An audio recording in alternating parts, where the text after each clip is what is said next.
नमस्कार. जय शिवराय. जय शिवराय. शिवराय म्हणजे कोण? मोठ्याने काय हे बोलायचं नाही म्हणून कोण आहेत ते? शिवाजी महाराज. कोण होते? कोण सांगेल? पाठी सगळे तुम्हाला चित्र लावलेले आहेत. जितकी एवढी मोठी पोस्टर लावले तरी तुम्हाला माहित नाही की शिवाजी महाराज कोण होते. सुरुवात इथून आहे. कोण होते शिवाजी महाराज? छत्रपती होते. मला सांग. इयत्ता 4थी मध्ये कोण आहे? इयत्ता 4थी जे माहिती ते सांग. काही पाठांतर केलेलं नको. थोडक्यात तुझ्या त्या मनात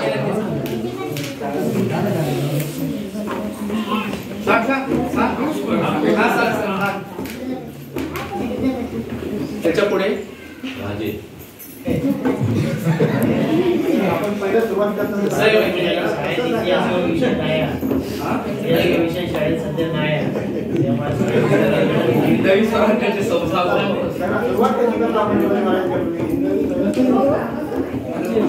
कसं आहे आपण हे एकत्र आलो नाही इथे.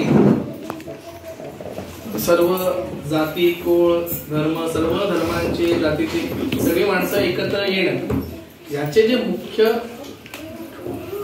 ज्यांनी सुरुवात केली ते छत्रपती शिवाजी महाराज. बरोबर. आता इथे तुम्हाला बाकीचे कुठे रंगीत चित्र दिसतात का? नाही. किल्ले आहेत, महाराजांचा आहे, थोडा इतिहास दिलेला आहे.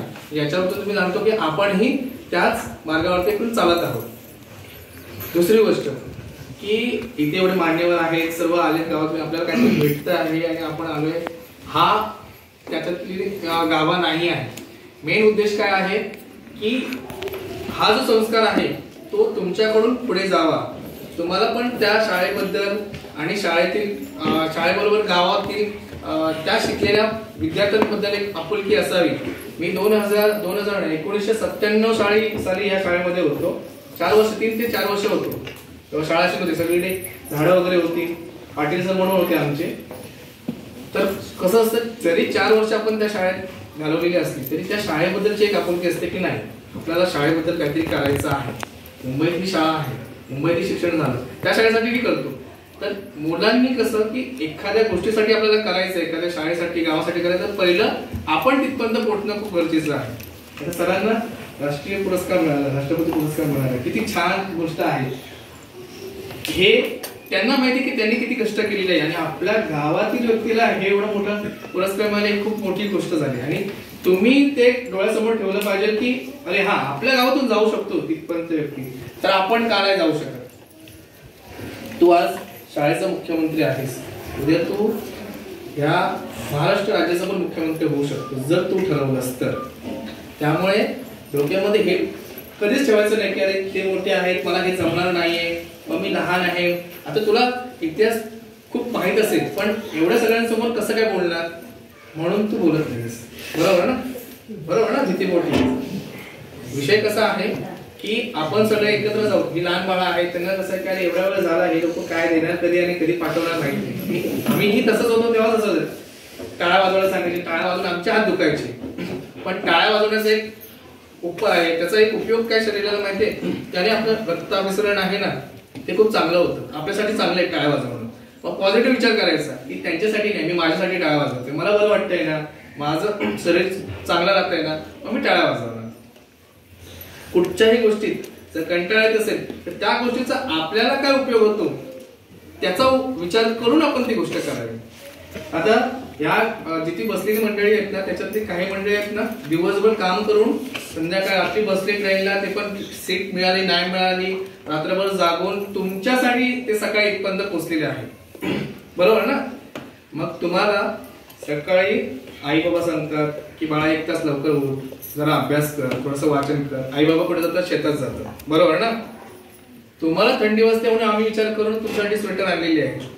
आमच्याकडे पैसे जास्त झाले, आम्ही दुसरं काहीतरी खाऊ दिलं असतं तुम्हाला, म्हटलं ठीक आहे खाऊ दिले तरी मुलं खुश राहतात. पण नाही, मुलांना थंडीतून सकाळी जाताना थंडीतून बाबा त्यांना त्रास होऊ नये, आजारी पडू नये म्हणून आपण स्वेटर दिले. गेल्या वेळेस प्रत्येक मुलाच्या घरी असं वाटतं की अरे मुलाला माझ्या कम्प्युटर येत नाहीये, सगळीकडे कम्प्युटर शिकवतात, तरी आपण शाळेसाठी 2 लॅपटॉप उपलब्ध करून दिलेत. का तर ती जी एक मनामध्ये असते ना की अरे मला त्याच्यातलं काय माहित नाही, तुम्ही सुरुवात करा, शिक्षकांना विचारा की सर आपल्याला काय करायला लागेल. आता तुम्ही छानपैकी स्पोर्ट्ससाठी सरांनी किंवा गावातील मंडळींनी तुम्हाला एवढं सहकार्य केलं, तुमच्याकडून ती प्रॅक्टिस करून घेतली, त्यामुळे एवढ्या सर्व प्रॅक्टिस आणि ट्रॉफ्या इथे दिसत आहेत. नाही तर हा टेबल रिकामी असता ना, तुमची मेहनत आहे. आम्हाला हे बघून याचा अभिमान वाटतो की अरे हा आपल्या शाळेतल्या विद्यार्थ्यांनी हे सगळं कमवून आणलेलं आहे. बरोबर ना, बरोबर ना. किती विद्यार्थी होते हात वरती करा बघू. एवढे सारे विद्यार्थी. आता यातले किमान 50% विद्यार्थी तरी आपल्या भारताकडून खेळू शकतात जर त्यांनी ही प्रॅक्टिस अशीच ठेवली तर. खेळ हा खेळ खेळावा पण अभ्यासासोबत खेळावा. ते सर आहेत ना, ते सर सांगू शकतील की आपण म्हणतो ना मला काम मिळण्यासाठी मी अभ्यास करतो. अभ्यास आणि खेळ हे दोन्ही हातखाली करा. दोन्ही जर आपण सातत्याने ठेवलं तर त्या खेळाच्या जोरावरही आपल्याला काम मिळू शकतं. फक्त वर्षातून 1 ट्रॉफी आणायचं आणि तुम्ही तुमची प्रॅक्टिस करायची. तुम्हाला मिळेल, तुम्हाला जे हवंय ते कंपनी आणि सरकारकडून तुम्हाला पुरवलं जातं. त्यामुळे खेळाला तेवढं कमी लेखू नका आणि त्यासोबत अभ्यासही. दुसरी गोष्ट, माझं झालं मी हुशार आहे, मी माझं लिहिलं असं नाही. आपल्या सोबत असलेले मित्र किंवा एखाद्याला समजत नसेल त्याला समजावून सांगणं, त्यालाही सोबत घेऊन जाणं, हेही आपल्यामध्ये वृत्ती जागरूक झाली पाहिजे. एखादा पडलेला असेल बाबा तर त्याला टाकून न जाता त्याला उचलून त्याला योग्य ठिकाणी ठेवून नंतर पुढे जाणं गरजेचं आहे. आणि ही भावना आपल्या मनामध्ये आपल्या मुलांमध्ये असते, तरी पण जर नसेल ती आणावी लागेल. एखाद्या गोष्टीत जर आपण एवढं प्रचार करतो की कचरा करू नये, तर आपण खाल्लेल्या चॉकलेटचं रॅपर आपण आपल्या गावात कुठे टाकता कामा नाही. कुठे दिसले तर कुठे टाकत असेल त्यालाही सांगायचं की रॅपर इथे टाकू नका, तुम्ही योग्य ठिकाणी कचरा हे करावं, त्याची विल्हेवाट करावी. हे आपल्या मुलांपासून सुरुवात झाली पाहिजे. आपण केली तर वाडीत कोणी कुठे कचरा टाकता नसताना हो काकी इथे कचरा टाकू नका, आमच्या शाळेमध्ये सांगितलंय कचरा टाकायला दंड आहे. जर इथून सुरुवात केली तर आपलं गाव स्वच्छ. आपण म्हणतो ना स्वच्छता अभियान राबवतो ना, तो एका दिवसाचा नसावा, तो नित्यनियमाने चालू असावा. काय होतं की कचरा आणि हे काचा वगैरे शेवटी आपल्याच पायाला लागतात, आपल्याच विद्यार्थ्यांपैकी, आणि नंतर मग कसा खाडा होतो. 4 दिवस तो शाळेत जात नाही. शेवटी खाडा कोणाचा होतो? आपलाच होतो ना. शिक्षणाचं नुकसान आपलाच होतं ना. बाकीचे विद्यार्थी शाळेत येतात. त्यामुळे एखादी गोष्ट वाटप करतो किंवा हे मान्यवर वेळ काढून इथपर्यंत पोहोचतात, ते कशासाठी? फक्त त्यांच्याकडे वेळ आहे म्हणून नव्हे, त्यांच्याकडे पण खूप सारी कामं असतात. विद्यार्थ्यांचं कुठेतरी मनोबल वाढावं, विद्यार्थी तिथपर्यंत पोहोचावं. आता राष्ट्रवादी ग्रामस्थ मंडळ तेही त्यातले म्हणजे माझ्या माझ्यामधले जे शाळेमध्ये होते 8 विद्यार्थी होते. त्या 8 विद्यार्थ्यांमधले 5 सॉफ्टवेअर इंजिनियर आहेत.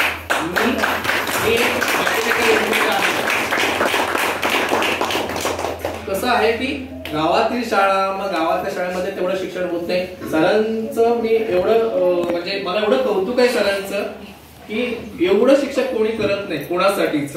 एवढी त्यांची धावपळ आहे. म्हणजे विद्यार्थ्यांसाठी काय करता येते. रात्री 8 वाजेपर्यंत शाळेमध्ये असतात. मी 2-3 वेळा फोनवरती बोलले अरे आताच मी शाळेतून निघालो. म्हणजे ते तुमच्यासाठी एवढी मेहनत घेत आहेत. शिक्षणाच्या बाबतीत, स्पोर्टच्या बाबतीत, आरोग्याच्या बाबतीत एवढं ते करत आहेत, तर तुम्हीही थोडंफार त्यांना सपोर्ट करावं आणि पालकांनीही त्यांच्या बाजूने उभं राहावं की नाही.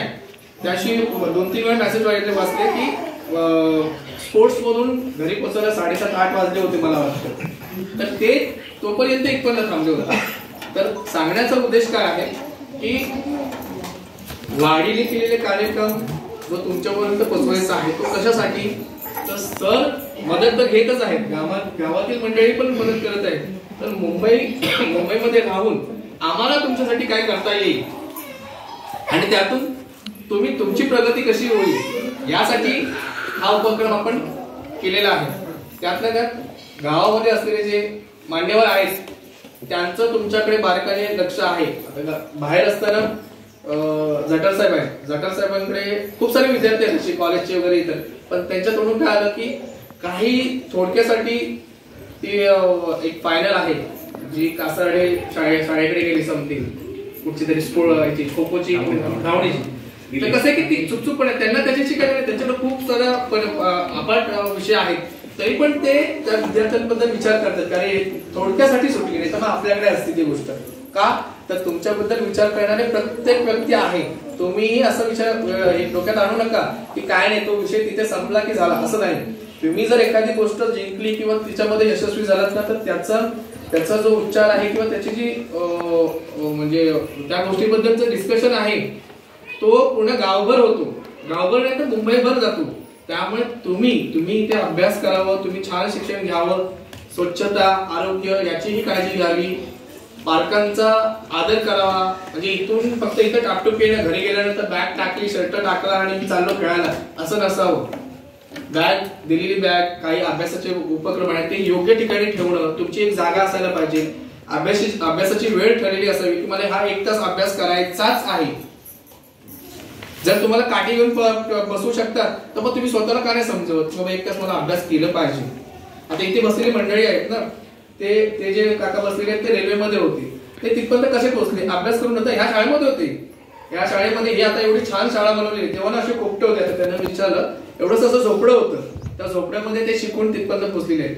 ते दादा आहेत, ते फॅक्टरीमध्ये काम करतात, ते मशीन चालवायला का शिकले, इथून सुरुवात केली त्यांनी, इथून अभ्यासाला सुरुवात केली. असे खूप सारे आहेत मंडळी. हे डॉक्टर झाले, हेही या शाळेतूनच गेले ना, शिक्षण ह्या शाळेतूनच झाले. हे सर आहेत, त्यांचं मग सुरुवात इथूनच झालेली आहे. त्यामुळे तुम्ही असं समजू नका की अरे गावच्या शाळेत आपण शिकत आहोत, असं नाही आहे. आणि इंग्रजी ही फक्त भाषा आहे. पालकांना पण सांगतोय की माझा मुलगा इंग्लिश मीडियम मध्ये नाही, हे न्यूनगंड डोक्यातून काढून टाका. ती फक्त एक भाषा आहे जी व्यवहारासाठी वापरली जाते. मराठी माध्यमामधून शिकलेली जी मुलं आहेत ते खूप वरपर्यंत गेलेली आहेत. माझंही शिक्षण मराठी माध्यमामधूनच गेलेले आहे. माझ्या बॅच मध्ये 2010 मध्ये 35 विद्यार्थी डॉक्टर आहेत, 25 विद्यार्थी इंजिनियर आहेत. त्यामुळे तुम्ही तो डोक्यातून विषय काढून टाका की इंग्रजी माध्यम खूप छान आहे, पण तिथे जे शिक्षण दिलं जातं ते फक्त भूकंपट्टी आहे तुमच्यासाठी. असं कुठचं इंग्रजी माध्यम मला शाळा दाखवा की शाळेतल्या एवढ्या विद्यार्थ्यांपैकी 80% विद्यार्थी आता स्पोर्ट्स मध्ये होते. मला वाटतं हात वरती केल्याप्रमाणे 80%, तिथे मोजून असते ते 10 ते 12% असतात. त्यामुळे तुम्ही डोक्यातून तो विषय काढून टाका की इंग्रजी येत नाही. शिक्षक तुमच्यावरती मेहनत घेणार, तुम्हाला आमच्याकडून काही जी काही मदत लागेल ते आम्ही करायला तयार आहोत. आम्ही त्या वेळेला येऊन तुम्हाला ती मार्गदर्शन करू. मी ऍक्च्युली बोलायला लागलं तर पूर्ण दिवसभर बोलेन, कारण का आमचा प्रसंग तेवढा आहे की विद्यार्थ्यांना कुठपर्यंत तरी जेवढं चांगलं समजवता येईल तेवढा तो प्रयत्न असतो आमचा. तर ह्या वस्तू ज्या तुम्हाला मिळतात आणि हे जे मान्यवर तुमच्या पाठी उभे आहेत, तर तुम्ही त्या डोक्यामध्ये ठेवून नाही आपल्याला कुठपर्यंत. आता स्पोर्ट्स मध्ये एवढं जर छानपैकी यश मिळू शकतं तर अभ्यासाच्या बाबतीत आता प्रज्ञा परीक्षा वगैरे झाल्या तुमच्या, त्या बाबतीत पण खूप छान. मला वाटतं 2-3 विद्यार्थिनी चांगल्या मार्काने पास झाल्या होत्या. तर हा जो अभ्यासाचा उपक्रम असाच तुम्ही चालू ठेवावा.